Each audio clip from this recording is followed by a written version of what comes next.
Hi guys, ഈ ഇട്ടിരിക്കുന്ന top readymade ആയിട്ട് എടുത്തൊരു ടോപ്പാണ്. ഇതിൻ്റെ പ്രശ്നം എന്താണെന്ന് വെച്ചാൽ എൻ്റെ ഷോൾഡറും കഴിഞ്ഞാൽ അതിൻ്റെ ഷോൾഡർ വീണ് കിടപ്പുണ്ട്.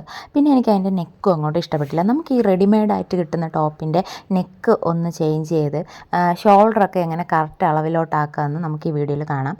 അതിനായിട്ട് ആദ്യം ഞാൻ അതിനെ ഇങ്ങനെ രണ്ടായിട്ട് അതിൻ്റെ ബാക്ക് വശം ഉണ്ടല്ലോ, അഴുക്ക വശം, ആ ബാക്ക് വശം ഇതേപോലെ ഇങ്ങനെ നടുക്കൂടെ മടക്കിയിട്ടതിന് ശേഷം നമുക്ക് ആവശ്യമായിട്ടുള്ള നെക്ക്, അതായത് എത്ര വീതി വേണം, എത്ര ഇറക്കം വേണം എന്നുള്ള രീതിയിലൊന്ന് അടയാളപ്പെടുത്തി നമുക്ക് ഇഷ്ടമുള്ളൊരു ഷേപ്പ് കൊടുത്ത് അതിനൊന്ന് വെട്ടിയെടുക്കണം.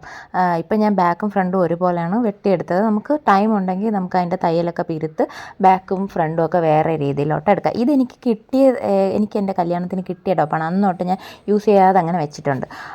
ഇപ്പോഴാണ് അതിനൊന്ന് എടുത്ത് ഇങ്ങനെ ഒന്ന് ചേഞ്ച് ചെയ്ത് നോക്കിയാലോ എന്ന് ആലോചിച്ചത്. അങ്ങനെ നമ്മൾ അതിൻ്റെ ഷോൾഡറിനെയൊക്കെ ഒന്ന് പിരുത്തതിന് ശേഷം ഇതേപോലെ നമുക്ക് സെയിം കളറൊന്നും കിട്ടത്തില്ല എന്തായാലും.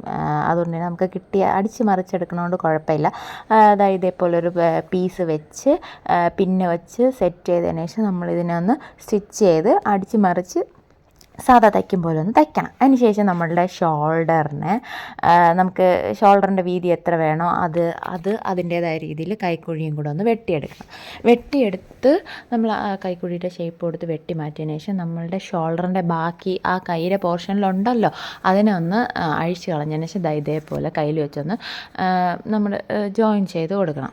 അപ്പോൾ തന്നെ നമ്മുടെ പരിപാടി ഒക്കെ ആയിട്ടുണ്ട്. ഞാൻ പിന്നെ കയ്യിലൊരു പഫ് വയ്ക്കാൻ നോക്കിയിട്ടുണ്ട്. നമുക്ക് തുണിയുടെ പരിമിതിയുണ്ട്, പഫ് അവിടെ ആയിട്ടില്ല. അല്ലേ പഫ് പറയണം ഞാനിവിടെ ഉണ്ട്, നിങ്ങൾക്ക് എന്നെ കണ്ടുകൂടെങ്കിൽ എനിക്ക് നിങ്ങളെ കാണാം എന്ന രീതിയിൽ ഞാൻ തുണിയുടെ കുറവുകൊണ്ടാണ് അങ്ങനെ ആയിപ്പോയി. എന്നാൽ പിന്നെ എൻ്റെ വീഡിയോ ഇഷ്ടപ്പെട്ട ലൈക്ക് ചെയ്യാനും ചാനൽ സബ്സ്ക്രൈബ് ചെയ്യാനും മറക്കണ്ട. ടാറ്റാ.